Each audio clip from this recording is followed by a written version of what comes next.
Bonjour, je reçois aujourd'hui Philippe Brasseau, le président d'EduService, un groupe de formation indépendant spécialisé notamment dans les filières tertiaires, qui existe depuis longtemps, et Philippe Brasseau, qui est un fin connaisseur de l'alternance notamment et de l'emploi des jeunes. Alors au moment où ce dispositif, l'alternance, a permis à de nombreux jeunes de s'insérer sur le marché du travail, grâce aux aides de l'État, notamment aux initiatives qui ont porté ce dispositif, des craintes apparaissent pour la suite pour de nombreux établissements d'enseignement supérieur. Demain, que se passera-t-il? Philippe Brasseau, vous allez nous aider à y voir plus clair. Bonjour. Bonjour Gilbert. Alors, EduService, en deux mots pour qu'on rappelle de quoi il s'agit. EduService, c'est un groupe d'enseignement privé, effectivement, qui regroupe à l'heure actuelle 30 000 étudiants, dont plus de la moitié en contrat d'apprentissage. Donc, quand vous dites que nous sommes un spécialiste de l'apprentissage, c'est fabuleux de dire. Puisque je pense que nous sommes le premier formateur en apprentissage en France dans ce cadre-là. Ça va être le fil rouge de notre interview. Alors, quand on regarde dans le rétroviseur, l'alternance a été plutôt couronnée de succès durant cette période. On a rattrapé un peu le retard, on est même monté, puisque finalement l'alternance, on parle beaucoup et les chiffres ont été assez stables ces 10 dernières années. Et pourtant, là, ils ont résisté. Alors, on a véritablement cartonné. Vous avez ce sentiment Bien sûr, on a cartonné. On a cartonné pour une simple et bonne raison, c'est parce qu'on a libéré les énergies. Je pense que pendant très longtemps, le système de la formation alternance a été un système contraint. Le nouveau gouvernement a libéré les énergies, a changé les lois, a structuré totalement différemment le système, et donc, comme toute libération d'énergie, ça a eu les effets qu'on vient de voir. Et donc, les aides, j'imagine, ont aidé pendant le confinement, pendant cette crise sanitaire, puisque sur cette année et demie, les chiffres sont très bons. Bien sûr, les chiffres sont excellents. Ils sont excellents pour deux raisons. D'abord, il y a eu un attrait pour l'apprentissage, ce qui contredit d'ailleurs les poncifs qu'on avait auparavant, qui consistaient à penser que l'apprentissage était quelque chose qui était rejeté par les jeunes ou les familles. Pas du tout. Aujourd'hui, il y a une vraie demande sur l'apprentissage. Et deuxièmement, effectivement, les aides du gouvernement dans cette période qui ont été essentielles, aides pour les entreprises, je tiens à le préciser. Oui, bien sûr, ce n'est pas les écoles qui se sont enrichies, ou les universités d'ailleurs. Alors, on précise que l'enseignement supérieur profite de l'apprentissage. Pour rebondir sur ce que vous disiez, ce que les jeunes se détournent plutôt de l'apprentissage infra-bac. C'est plutôt ça, ce qui explique parfois les débats qui n'en finissent pas sur favoriser l'apprentissage avant le bac et pas après bac, puisqu'ils n'ont pas besoin de ça. Ça, c'est évidemment une pensée, on est d'accord ou pas. En tout cas, vous n'êtes pas d'accord. Il faut maintenir ce dispositif dans l'enseignement supérieur. Bien sûr, je crois qu'aujourd'hui, le dispositif de l'alternance, par le biais de l'apprentissage, a fait ses preuves. Une récente enquête, je crois, de la CPU, qui date d'hier, j'ai vu la brève d'hier, constatait que plus de 35% des étudiants du supérieur n'auraient pas accédé à l'enseignement supérieur s'il n'y avait pas eu l'apprentissage. C'est colossal. Donc, en termes de moyens de promotion, on ne fait pas mieux aujourd'hui. Donc, revenir sur ce système-là, ce serait vraiment revenir en arrière d'une manière incroyable, et notamment pour les populations les plus défavorisées. Alors, évidemment, vous êtes, je le disais, président d'EduService, vous êtes également partie prenante dans les 3E.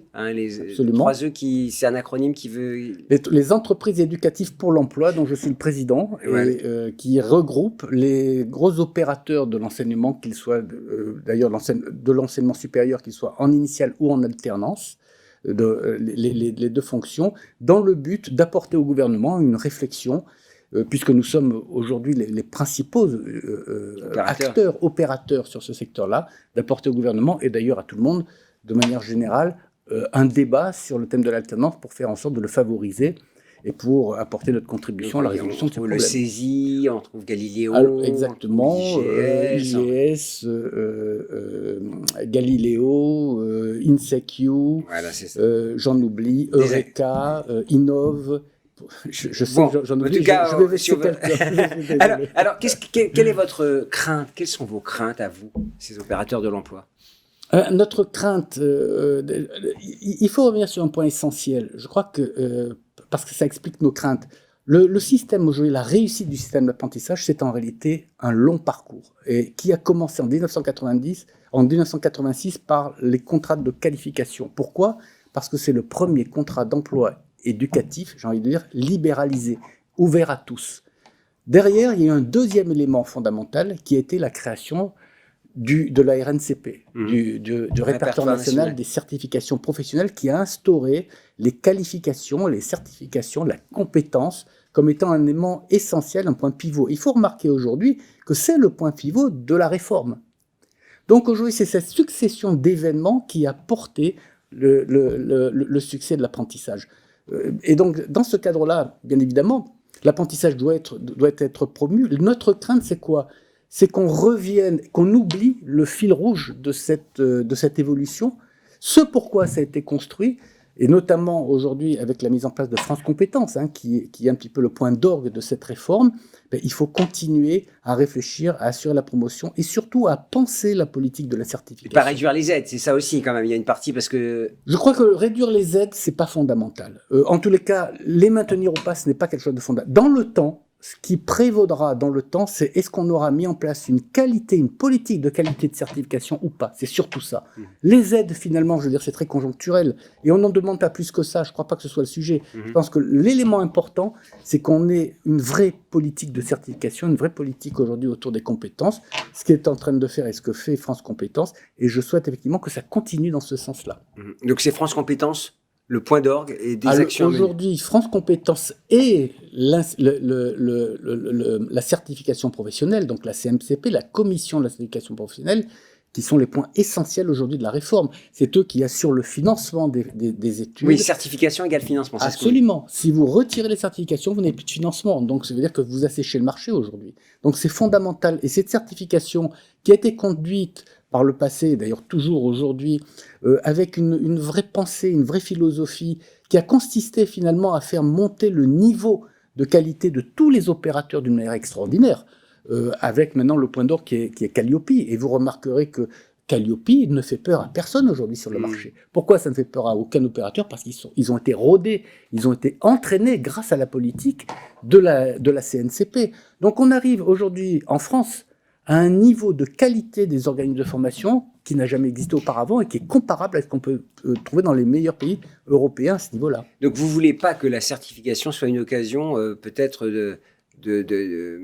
d'écarter des organismes de formation? Il faudrait que ce soit au contraire une façon de les élever. Absolument. Voilà. Je crois que la politique de certification doit être une politique de qualité, c'est d'aider tous ceux qui veulent obtenir une certification à y aller.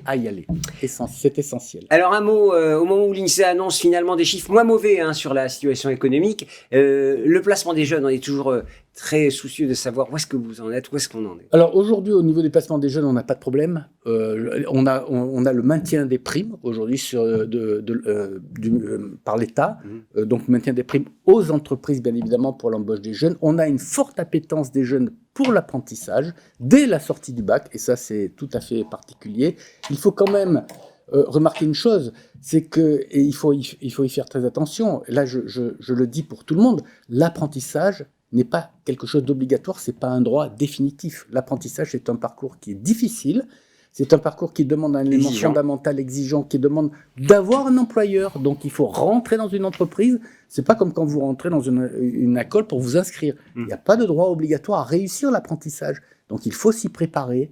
C'est une démarche active de maturité. C'est pas et l'insertion après l'apprentissage. Et l'insertion dans l'apprentissage. Après l'apprentissage. Après l'apprentissage. Si on suit bien et si on va au bout de son parcours, il n'y a pas de problème aujourd'hui. L'apprentissage est très largement devant en termes d'insertion que de toutes les autres modalités pédagogiques. Le 1er juillet, il y a un événement qui concerne les 3 œuvres. On l'annonce ensemble. Allez. Un peu de promo.